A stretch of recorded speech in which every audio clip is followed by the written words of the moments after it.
After separate allegations of sexual misconduct, 2 members of Congress are resigning. Democrat Eric Swalwell faced multiple allegations of sexual assault, including a new accuser today. Swalwell denies the accusations. He dropped out of the California governor's race this weekend before stepping down from his congressional seat this afternoon. Republican Congressman Tony Gonzales' resignation takes effect tonight. Earlier this year, he admitted to sleeping with a staffer who later took her own life. Lisa Desjardins joins us now with more. So, Lisa, these new allegations against Eric Swalwell, what do we know? They come from a woman named Lana Drews, and I want to warn our listeners and viewers that they are quite graphic.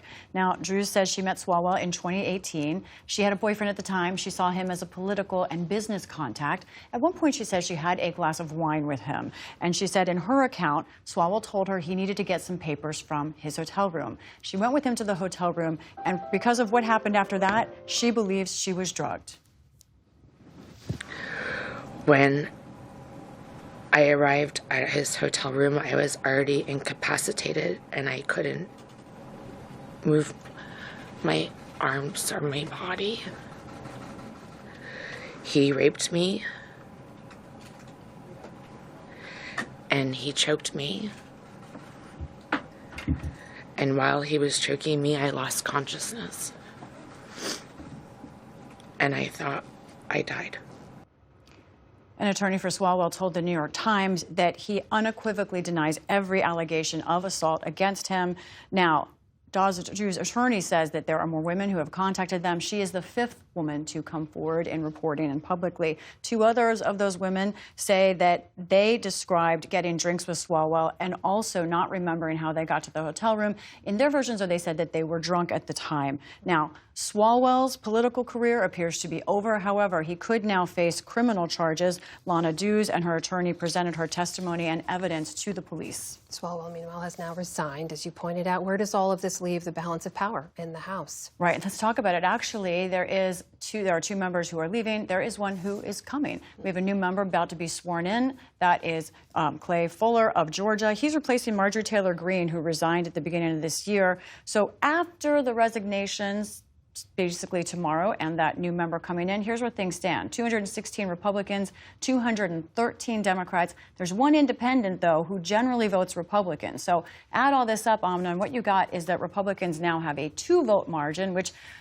wildly large for this Congress, meaning that they can lose 2 Republican votes on anything and still pass legislation without help from Democrats. You've been reporting on other members of Congress who are also under scrutiny. What do we need to know about that? Let's update on that. There are 2. First, let's talk about Florida Congresswoman Sheila Sherfilis McCormick. She is accused of massive fraud, allegedly using $500,000 in COVID funds for her own personal and campaign expenses. A House Ethics Committee has found her essentially guilty. They are due to issue their punishment recommendation a week from today. Now, her case is also in criminal courts, but in this atmosphere, we have to watch to see if they recommend expulsion. That ultimately will be up to the full House. Now, also Corey Mills, the other lawmaker involved here from Florida, he's accused of a list of misconduct, including financial and campaign funding violations. The Ethics Committee is investigating him, but as we've reported, sometimes those investigations can take years. Meanwhile, amid all this, you've been talking with current and former staffers about the culture on the Hill. What are they telling you? I'm having a lot of conversations, and this kind of reporting takes a lot of time. But I will say, even for my expectations, I'm hearing much more widespread concerns than I expected. I did bring this up with some members of Congress today, and one of them, Andy Kim, senator from New Jersey, said this that I thought was notable. He said, whatever we are doing when it comes to misconduct on Capitol Hill, it's not working.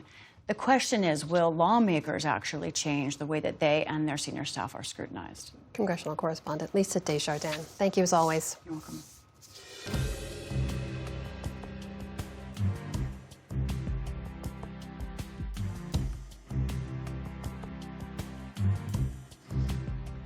Support journalism you trust. Support PBS News. Donate now, or even better, start a monthly contribution today.